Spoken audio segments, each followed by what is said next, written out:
My name is Emma Greta. I am 28 years old, and last December, my family decided their reputation was worth more than my future. My older sister, Chloe, launched a charity that was supposed to fund marine conservation, but was secretly a personal account for her own lifestyle. My parents, who had spent decades living on credit to maintain an illusion of wealth, demanded I drain my own savings to fund her inaugural gala. When I hesitated, my mother looked at me and called me a selfish anchor dragging them down. I did not raise my voice. I wrote the check. I smiled, and then I used my professional credentials as a certified public accountant to map every single dollar they misdirected. By the time I placed a manila folder on their table at the winter gala, the federal government had already frozen their accounts. Welcome back to my channel. Before I detail the official IRS audit that sent my sister to federal prison and left my parents bankrupt, hit the like button, subscribe, and tell me in the comments how old you were when you realized your family dynamic was never going to change. I grew up in Palm Beach, Florida. It is a town where status is a tangible currency, and the humidity ruins anything that is not regularly polished. My parents, Cynthia and Richard, understood the mechanics of looking successful better than they understood actual finance. My father was a commercial real estate broker whose best years were always described as being just around the corner. My mother treated social networking with the precision of a military campaign. My older sister, Chloe, was 30 and possessed the kind of effortless charisma that made people hand her things without asking questions. She did not have a career. She had a series of passions. The latest was the Coastal Hope Initiative, a marine conservation fund she registered in early spring. I was the opposite. I worked as an accountant.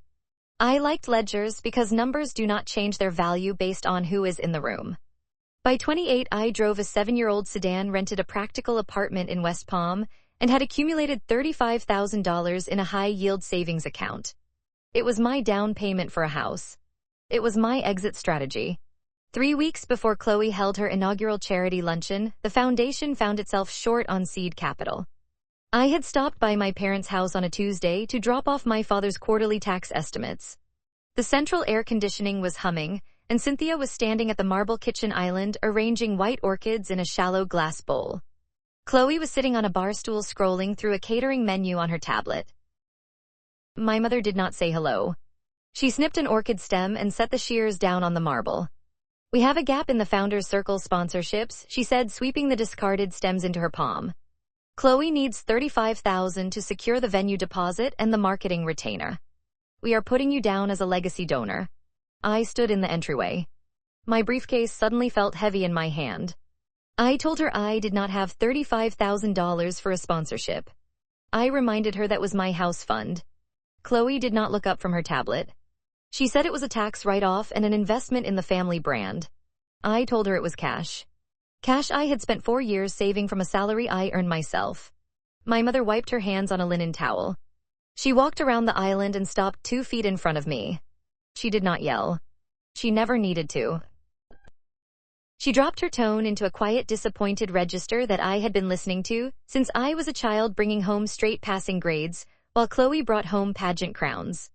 "Your sister is building a legacy, Emma," my mother said. Her eyes moved over my off-the-rack suit, measuring the distance between my reality and their ambition. "This family operates as a unit. We support each other. Do not be the anchor dragging this family down just because you lack vision." I looked at my mother. I looked at Chloe, who was now selecting linen colors for the gala tables. Here is the truth about being the overlooked child. You spend your whole life telling yourself you do not care about their approval right up until they offer you a precise price for it. I was a licensed accountant. I knew the risk of handing over unvetted cash to a startup nonprofit. I knew the math was bad. But standing in that kitchen, smelling the orchids and the citrus air freshener, I made the wrong decision. I thought compliance would finally earn me a seat at their table. I thought writing the check would buy me parity.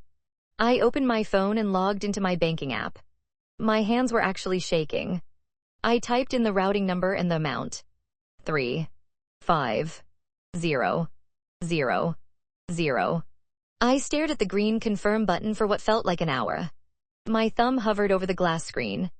That money was 4 years of skipped vacations and packed lunches. It was the front door to a house of my own. I looked up. My mother was meticulously slicing the stem of a white orchid, humming softly under her breath. She did not even care enough to watch me surrender my future. I pressed confirm. The screen blinked green. My exit strategy was gone. "It is sent," I said, my voice tight. My mother smiled, patted my cheek, leaving a faint smudge of orchid pollen on my skin, and turned back to her flowers. Chloe finally looked up, said a quick thanks, and went back to the caterer list. 2 weeks later, the Coastal Hope Initiative held its luncheon at a waterfront country club. I wore a plain dress I bought on clearance and arrived 15 minutes early. The dining room smelled of seared sea bass and the specific floral arrangement my mother favored. White hydrangeas cut short so they would not block eye contact across the table. I walked to the check-in table to find my name. The hostess handed me a card with a table number. I walked into the dining room, scanning the silver placards near the stage where my parents and Chloe were seated with local politicians and heirs. My name was not near the stage. I followed the numbers to the back of the room. My seat was at a small crowded table pressed against the swinging doors of the catering kitchen. Every time a waiter pushed through, the draft hit the back of my neck. I sat down, picked up my water glass, and realized my savings had not bought me a seat at their table. It had just funded the velvet rope keeping me out. And when I looked at the glossy program brochure resting on my plate, I noticed the charity operating budget breakdown. I spotted a discrepancy that a casual donor would skip over, but an accountant never could. 2 months passed. My $35,000 was gone. I knew it was gone because I checked the Coastal Hope Initiative website every week. I looked for press releases about coral reef restoration or local beach cleanups. I looked for photographs of volunteers planting mangroves. I found nothing of the sort. What I did find was a highly curated social media presence. Chloe posting from a cabana in South Beach. Chloe holding a glass of champagne at a networking mixer in Coral Gables. Chloe standing next to local real estate developers, with captions thanking them for their visionary support. The math in my head kept running. I knew what a cabana rental cost in season. I knew the price of the designer silk pantsuit she wore in the Coral Gables photograph. None of it looked like marine conservation. It looked like a very expensive vacation funded by a silent partner. I was the silent partner. I brought it up on a Sunday evening. Sunday dinners at my parents' house were a mandatory performance. We sat on the back patio overlooking the Intracoastal Waterway. The humidity had finally broken and the evening air was pleasant. My father was carving a roast. My mother was pouring a Napa Valley Cabernet that retailed for more than my weekly grocery budget. Chloe was checking her phone under the table. I set my fork down. I did not raise my voice. I asked Chloe a simple professional question. I asked her what the impact metrics were for the first quarter. Chloe stopped typing. She looked at me as if I had spoken in a foreign language. Impact metrics, she repeated. I nodded. Yes. The foundation has been operating for 8 weeks since the launch. I am curious how the initial seed funding has been allocated toward the conservation goals. Have you partnered with any marine biologists yet? Chloe picked up her wine glass and swirled the dark red liquid. She let out a small breathless laugh. Emma, we are in the relationship building phase, she said. You cannot just walk up to high net worth individuals and ask for money. You have to establish a presence. You have to show them you belong in their circles. We have to spend money to raise money. You would not understand high-level networking. You sit in a cubicle all day. My mother set the wine bottle down on the glass table. The thud was harder. My father did not look up from the roast. He sliced another piece of meat and placed it on his plate. Trust the process, Emma, he murmured. I picked my fork back up and finished my meal in silence. I watched them interact for the rest of the evening, and I realized something crucial. They were not scheming. They were not sitting in a dark room plotting to steal my money like cartoon villains. It was far more dangerous than that. They genuinely believed what they were doing was right. In their minds, poverty was a moral failing and looking wealthy was a virtue. If the founder of a charity drove an old car or flew economy class, the donors would think the charity was failing. Therefore, leasing a luxury sport utility vehicle under the foundation name was a logical operating expense. Booking first-class flights to Miami was a vital networking strategy. They were blinded by their own status anxiety. They had convinced themselves that maintaining the Greta family image was a charitable act in itself. But belief does not change the tax code. I needed to see the books. I could not simply demand the financial records. I had no legal standing. I was just a donor and a daughter who had been explicitly told to stay out of the way. If I asked for the ledgers, they would lock me out. I had to use their own pride against them. I had to offer them something they valued more than secrecy. People who live beyond their means always have one weakness. They hate paying for invisible services. My father leased an expensive car, but he always complained about the cost of his lawn care service. My mother bought imported silk curtains but haggled with the dry cleaner. They resented paying for maintenance. Accounting is the ultimate invisible service. I went to my father's real estate office the following Tuesday. It was located in a premium commercial park, but the suite itself felt tired. The leather chairs in the waiting area were scuffed at the edges. My father was sitting behind a mahogany desk, reviewing a commercial lease that he did not look thrilled about. I sat in the client chair. I kept the conversation brief and professional. I told him I had been thinking about the foundation's operating costs. I said I knew Chloe was focused on the big picture and the donor acquisitions. But I pointed out that paying an outside firm to handle the daily bookkeeping was draining capital they could be using for marketing. You are paying your current accounting firm for basic data entry, I told him. Let me run a one-time internal software optimization.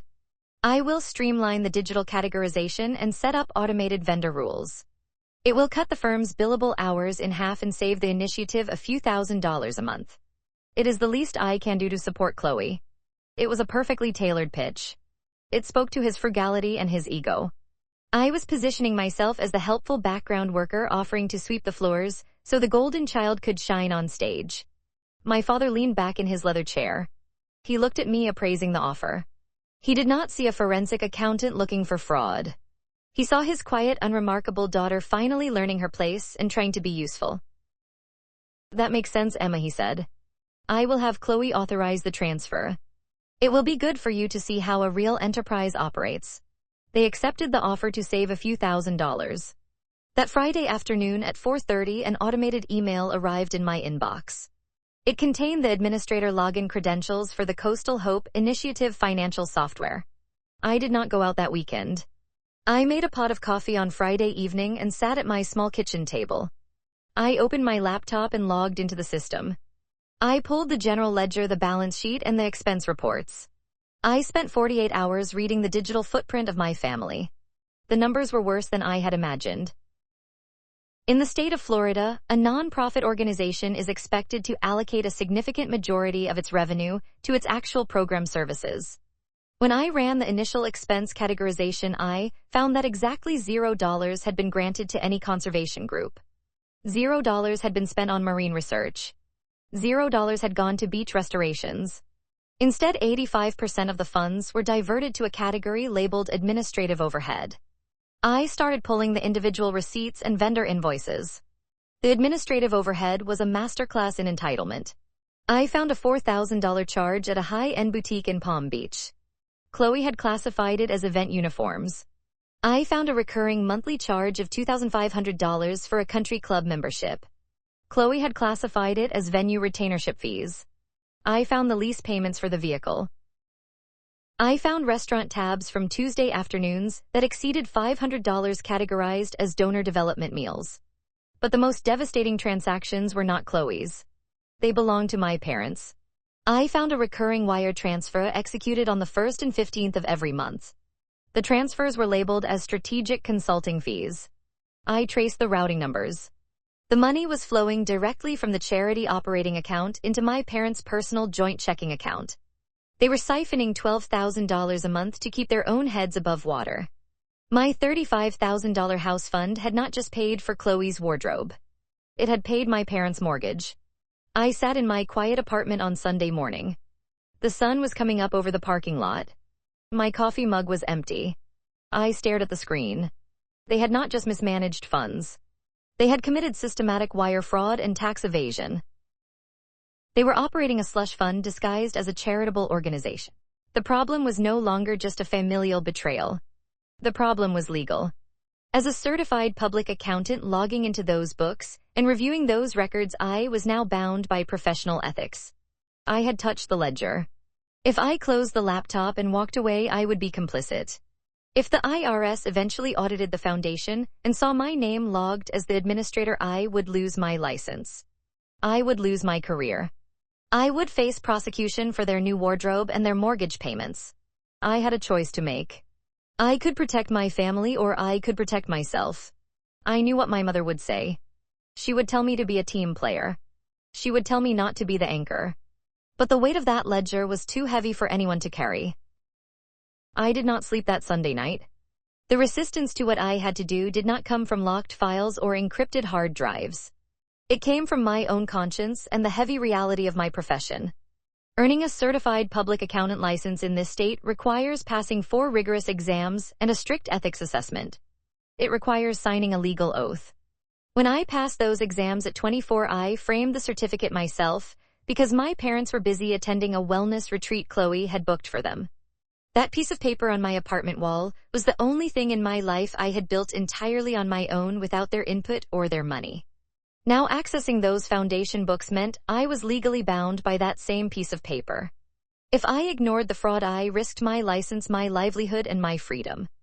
Ignorance is not a valid legal defense when your personal login credentials are permanently recorded in the digital audit trail. But if I reported the financial abuse, I would destroy my parents. I did not waste time trying to understand their twisted logic. The numbers were loud enough. I spent the rest of Sunday turning my small apartment into a forensic war room. I cross-referenced the foundation ledger with public property tax records. I tracked the routing numbers. I matched the timestamps on Chloe's luxury social media posts directly to the fraudulent expense claims. It took me 6 hours to build an airtight timeline, proving their $12,000 monthly draws were perfectly synchronized to cover their mortgage and car leases. It was a calculated embezzlement ring disguised as marine conservation. I gave them one final chance to fix it. On Monday morning, I printed the spreadsheets highlighting every illegal transfer in bright glaring yellow. I shoved the heavy stack of evidence into a manila folder and drove straight to my father's office. I did not call ahead. I knew he would try to spin the narrative before I even walked through the door. His secretary, a woman named Barbara, who had been covering for his declining business for a decade, waved me through the reception area. The office smelled of old leather and the expensive imported cologne my father wore. He was sitting behind his mahogany desk reviewing a stack of promotional mailers. He looked up surprised and slightly annoyed by the sudden interruption. I sat in the client chair opposite him. I did not ask about his day. I opened the folder and laid the highlighted spreadsheet directly on his desk right over his mailers. "Dad, this is wire fraud," I said softly. I kept my voice in the same neutral register I use when explaining tax liabilities to corporate clients. "You are pulling $12,000 a month into your personal accounts. Chloe is expensing her luxury wardrobe under administrative costs.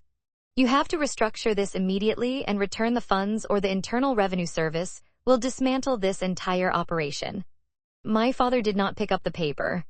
He did not even look at the highlighted numbers I had prepared. He leaned back in his leather chair and rubbed the bridge of his nose.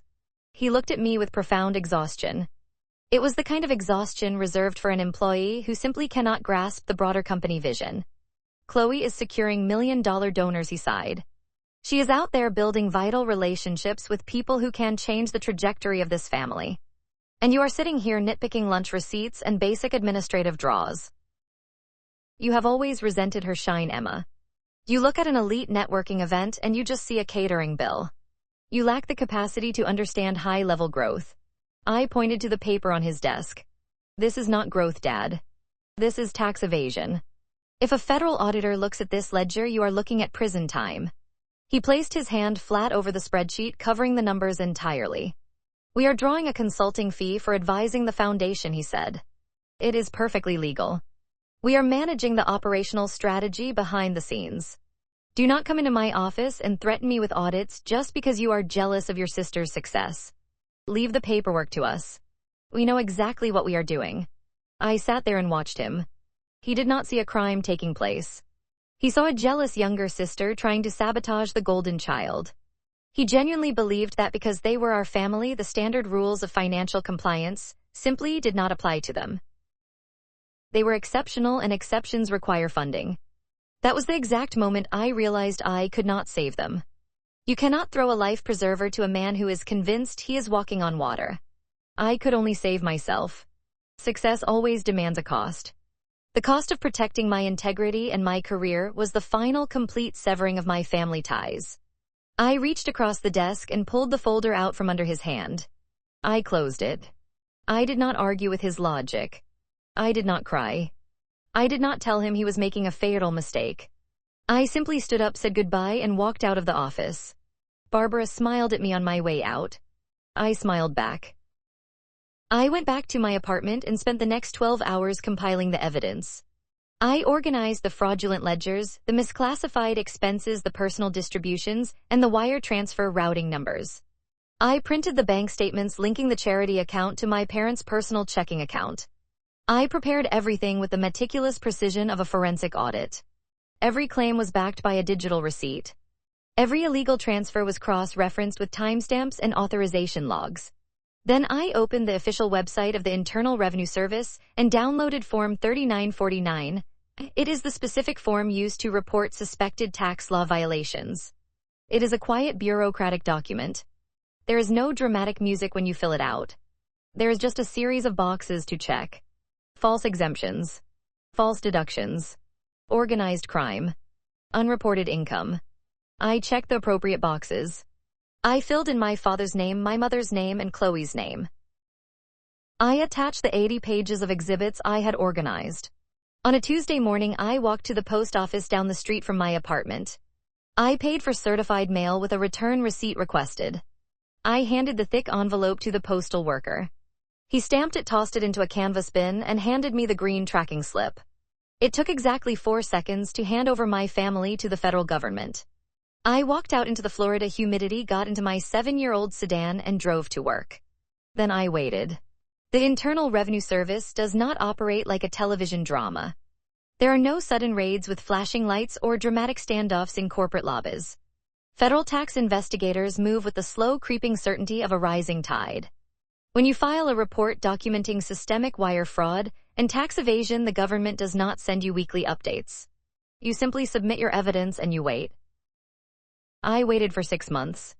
I woke up every morning, went to my office, filed tax returns for honest clients, and watched my family continue to build their illusion. Chloe expanded the Coastal Hope Initiative. She updated the foundation website with photographs from upscale networking mixers. My parents continued to draw their $12,000 monthly consulting fees. They leased a newer vehicle. They upgraded their country club membership. They operated under the assumption that their social standing made them immune to mathematics. They did not know that a federal investigator in a beige cubicle was quietly subpoenaing their bank records, cross-referencing their luxury purchases with their reported income, and building an airtight criminal referral. In early December, the foundation announced its inaugural Winter Gala. It was scheduled to be held at a premier beachfront resort in Boca Raton. The invitations were printed on heavy cardstock with silver foil lettering. Tickets were $500 a seat. I did not receive an invitation. I went to the foundation website and purchased a single ticket using my own credit card. I wanted to bear witness. I needed to see the final entry in the ledger. The evening of the gala, the coastal air was cool and smelled of salt and expensive floral arrangements. I drove my 7-year-old sedan to the resort and handed the keys to a valet who looked at the scratched bumper with polite confusion. I wore a plain black dress I had owned for 3 years. I did not visit the salon. I did not wear expensive jewelry. I walked into the grand ballroom and found my assigned seat at a table in the very back near the exit doors. The ballroom was a masterpiece of misdirected funds. Crystal chandeliers cast a warm glow over 30 tables draped in seafoam silk. The centerpieces featured imported white roses and silver coral branches. Waiters circulated with silver trays offering champagne and seared scallops. I took a glass of water and sat quietly in my chair. My parents were seated at the front table directly below the podium. My father wore a custom tuxedo. My mother wore a sapphire evening gown, and her hair was pinned up in an intricate style that likely cost more than my weekly grocery budget. They were laughing with a local real estate developer, clinking their glasses and pointing toward the stage. They looked vibrant. They looked victorious. At 8:30, the string quartet stopped playing and Chloe walked up to the podium. She wore an emerald green designer gown. I recognized the dress immediately. I knew exactly which boutique it came from, and I knew the exact date it was purchased, because I had seen the $4,000 invoice logged in QuickBooks under event uniforms. Chloe tapped the microphone and smiled. She spoke about the fragility of our oceans. She used words like sustainability and generational impact. She thanked her visionary parents for their tireless guidance and their profound financial sacrifice. The audience applauded. My mother pressed a hand to her chest and beamed with pride. My father raised his glass. What my parents did not know, what none of the wealthy donors in that room knew, was that 12 hours earlier the federal government had closed the trap. At 8 o'clock that morning, the Criminal Investigation Division of the Internal Revenue Service had executed a blanket freeze on the Coastal Hope Initiative operating accounts. The notification had been transmitted directly to the compliance department of their commercial bank. At the same time, identical freeze orders were placed on my parents' personal joint checking and savings accounts. The credit cards my mother carried in her evening bag were already deactivated. The automated mortgage payments scheduled to clear their account that afternoon had already bounced. The official audit notification letters were printed sealed and currently sitting in a postal sorting facility, waiting to be delivered to their gated community on Monday morning. Their entire financial existence had ended before they even put on their evening wear. They were sitting in a luxury ballroom, drinking expensive wines, celebrating an empire that had already been reduced to zero. I waited until the applause faded and the waiters began serving the main course. The room settled into the low hum of polite conversation. I watched a senior banquet manager approach my parents' table. He leaned down and whispered to my mother, holding a sleek leather check presenter. I watched her smile falter. I watched her hand him a different credit card. The manager shook his head apologetically. I picked up my small black clutch. Tucked under my arm was a plain manila folder containing my confirmation copy of IRS Form 3949 and the highlighted foundation ledgers. I stood up and walked down the center aisle. I did not rush. My flat shoes made no sound on the thick ballroom carpet. I walked past tables of local politicians and wealthy heirs who were busy cutting into their filet mignon. I reached the front of the room. My mother saw me first. Her smile vanished instantly. Her eyes darted toward the surrounding guests to see if anyone had noticed the poorly dressed daughter intruding on her inner circle. She leaned back in her chair and opened her mouth to tell me to leave. I did not give her the chance to speak. I walked directly to her side of the table just as the manager walked away with her third rejected card. I set the manila folder down on the white tablecloth. The cover was open, revealing the highlighted transfers to their personal accounts. I leaned down, keeping my posture relaxed and my voice barely above a whisper. Every card in your purse is going to decline, Mom, I said quietly. The federal audit started today. I did not wait for her to process the words. I did not wait for her to open the folder. I stood up, turned my back to the table, and walked back up the center aisle. I walked out of the ballroom doors, through the resort lobby, and out into the cool night air. I handed my ticket to the valet. I tipped him $5, got into my car, and drove away. The fallout was not a tragedy. It was pure mathematics. Every stolen dollar demanded repayment with interest. The $4,000 designer dress Chloe wore to the gala became Exhibit A in her wire fraud indictment. Because all family assets were frozen, the golden child who only flew first class had to surrender her passport and rely on an overworked public defender. The phony consulting fees my parents siphoned triggered massive federal tax liens. To satisfy the government debt, their luxury vehicles were repossessed in broad daylight. Their 5-bedroom home, the ultimate symbol of the Greta family legacy, was sold at a foreclosure auction. The society friends they had funded with my stolen savings did not offer them a guest room. The country club erased their names from the registry. They had spent their entire lives treating wealth as their only redeeming quality, and when the money vanished, so did they. I paid a very high price for my integrity. My parents never spoke to me again. There were no holiday invitations, no phone calls on my birthday, no attempts at reconciliation. I lost my family entirely. I became an orphan by choice. That night after I left the gala, I drove back to my modest apartment. I unlocked the door and walked inside. The space was quiet. The refrigerator hummed in the background. I took off my shoes, walked into the kitchen, and let out a long, trembling breath I felt like I had been holding for 28 years. I opened my wallet and pulled out a faded photo from a family vacation when I was 10. Chloe was laughing in the center, and I was standing half out of the frame. I stared at it for a long moment, feeling the sudden sharp sting of tears I refused to let fall. Then I dropped the photo into the trash bin beneath the sink. I brewed a cup of black coffee, sat at my small dining table, and looked out the window at the empty street below. The silence was heavy, but it was clean. It was the silence of a ledger finally balanced. I drank my coffee, washed my mug, and prepared my briefcase for the next day. Sometimes the only way to win a rigged game is to walk away and let the math do the talking.